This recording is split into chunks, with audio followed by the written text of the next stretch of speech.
The movie opens in Switzerland, 1307. Europe is in chaos, teetering on the edge of war. Wilhelm Tell, a former crusader known for his unmatched skill with the crossbow, is preparing for a hunting trip with his son, Walter. Elsewhere in the region, 3 farmers spot a group of Austrian horsemen known as the Wolfschott, feared tax collectors, riding through. One of the farmers, Conrad Baumgarten, realizes they're headed to his home to collect taxes. At the house, Conrad's wife hands over their payment, though it's lighter than usual. The collector demands she prepare food for his men and draw him a bath. In the forest nearby, Wilhelm and Walter are tracking a buck. Wilhelm advises his son to aim carefully, reminding him they are hunters, not savages. Walter takes the shot but misses. As a storm begins to roll in, Wilhelm decides they should head down to the village for shelter. Back at his home, Conrad hears his wife screaming and rushes back, only to find that the tax collector has raped and killed her.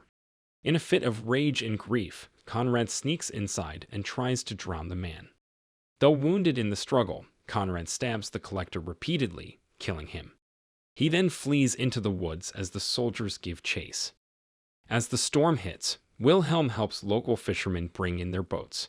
Conrad arrives, desperate and wounded, pleading for help to cross the stormy lake and explaining what happened. The fishermen, fearing for their families, refuse. But Wilhelm steps in to help. He sends Walter to fetch his wife and bring horses to meet them at the waterfall. Soon after, the Wolfschott arrive in the village. They beat the villagers and set homes ablaze in a brutal search for Conrad. Meanwhile, Wilhelm and Conrad manage to escape across the lake by boat. At Habsburg Castle in Austria, news of the tax collector's assassination prompts King Albert of Habsburg to appoint Gessler as bailiff, tasked with enforcing order in the canton.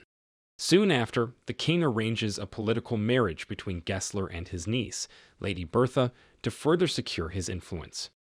Back at the waterfall, Wilhelm's wife, Suna, arrives with horses and helps tend to Conrad's wounds. She scolds Wilhelm for getting involved, warning that aiding Conrad could bring serious trouble. But Wilhelm insists on protecting Conrad, believing it's the right thing to do. Resigned, Suna departs, knowing her husband won't back down. Wilhelm decides to take Conrad to a trusted friend, an old noble comrade from the Crusades, who can offer shelter.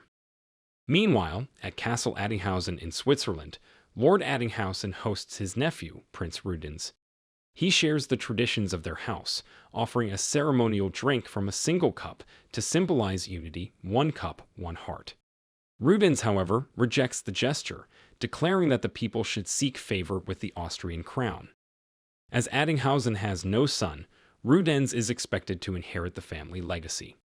But Rudenz dismisses the idea, expressing disdain for how the Austrians label them as mere noble peasants. He desires greater status and power in Austria instead. Wilhelm and Conrad arrive at the home of Wilhelm's old comrade, Stauffacher. He and his wife, Gertrude, warmly welcome them and share a meal.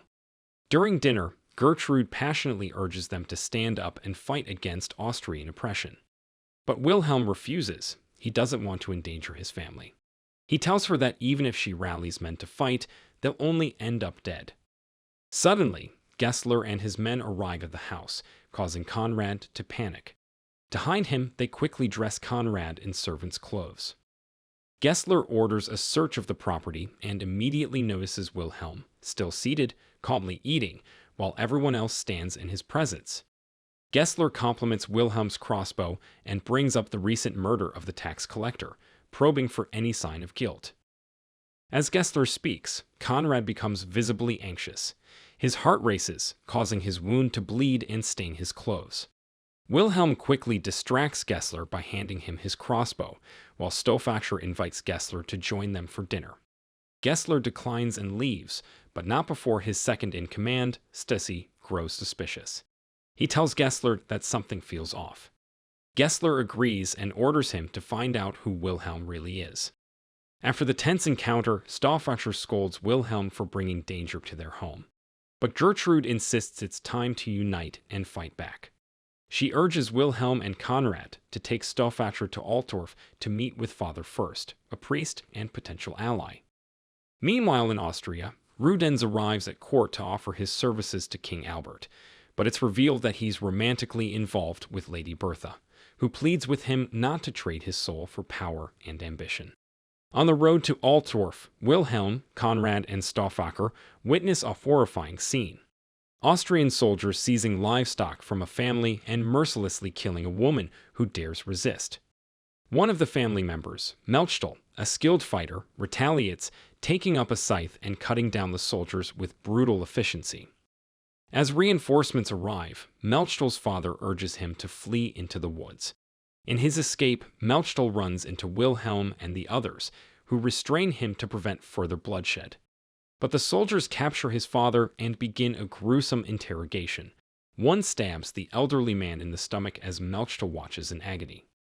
Desperate, he begs Wilhelm to end his father's suffering. Wilhelm solemnly agrees and fires a single shot from a distance, granting the old man mercy. When the soldiers realize they're not alone, Wilhelm and Stauffacher unleash their crossbows, striking down the remaining troops with deadly precision. As they flee the scene, they understand. The rebellion has begun.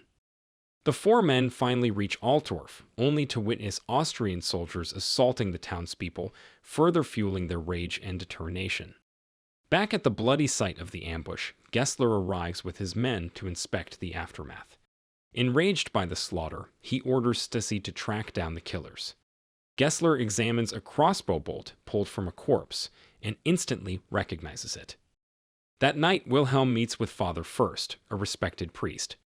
Wilhelm asks him to serve as a spokesman to help unite the cantons in resistance against the Austrian occupation. The following day, in an attempt to humiliate the Swiss and assert Austrian dominance, Gessler orders poles erected in public squares, each topped with a helmet representing the king's authority. A decree is passed. Every citizen must bow to the helmet when passing as a sign of submission. Wilhelm, defiant and unyielding, refuses to bow. Gessler's men seize the opportunity to arrest him. As townspeople rise in protest, Gessler arrives with Rudenz and Lady Bertha in tow. In a cruel twist, and despite public outrage, Gessler offers Wilhelm a chance at freedom if he can shoot an apple off his own son's head.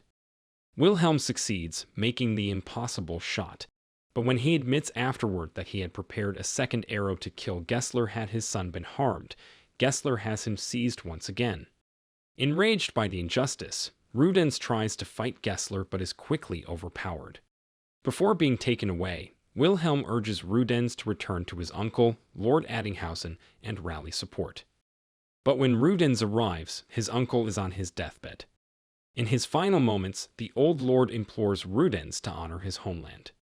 Moved, Rudenz pledges himself to the cause, and soon, leaders from across the cantons gather, at last uniting as one nation.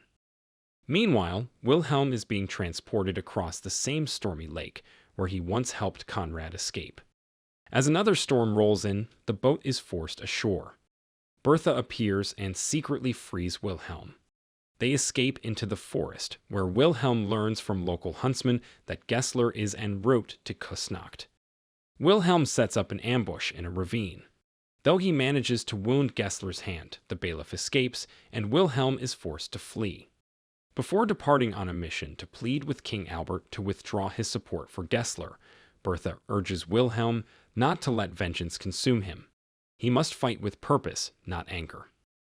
Wilhelm joins the resistance, only to learn of a failed attack on Gessler's Altendorf garrison. The assault was betrayed by a traitor, and in the chaos, Gertrude was killed. Determined, Wilhelm assumes leadership of the rebels and begins training them for a renewed offensive. As Gessler prepares to hold out for reinforcements from King Albert, the resistance steels itself for the fight to come. Bertha, refusing to stay silent any longer, boldly confronts her uncle King Albert about his tyranny. In retaliation, she is arrested and sentenced to death. But one of her sympathetic cousins helps her escape. In a daring act of defiance, Bertha assassinates Albert in his bed, dealing a fatal blow to the Habsburg reign. Meanwhile, Wilhelm launches the final phase of the rebellion. He challenges Gessler at the gates of Altendorf, drawing his attention in a bold distraction. At the same time, resistance fighters slip into the city through a secret tunnel. By dawn, they seize control of the gates and throw them open, allowing Wilhelm's forces to surge into the city. A brutal battle erupts. Gessler, fighting ferociously, kills both Rudenz and Stauffacher. In a desperate move, he captures Wilhelm's son, Walter, and threatens the lives of the townspeople, hoping the arrival of Habsburg reinforcements will turn the tide. But news arrives: King Albert is dead, and the relief force has turned back. Gessler's hope crumbles as his soldiers begin to surrender. Walter, refusing to be a pawn, breaks free from Gessler's grasp. Face to face with his nemesis, Wilhelm prepares to strike the final blow, but Walter stops him, reminding him they are hunters, not savages. Wilhelm lowers his weapon and walks away, leaving Gessler to face the consequences of his own downfall. 3 days later, Wilhelm, weary from battle, tries to return to a quiet life. But Bertha finds him and delivers grim news. Albert's daughter, Agnes, has vowed vengeance on the Swiss people and on Wilhelm himself for her father's death. A darker, bloodier struggle looms on the horizon. The fight for Switzerland's freedom is far from over. If you enjoyed this video, don't be shy to hit the like button, and if you disliked it, hit the dislike button twice, just to be sure. It would be best if you watched the whole movie. Thank you very much for watching. Please subscribe for more videos like this.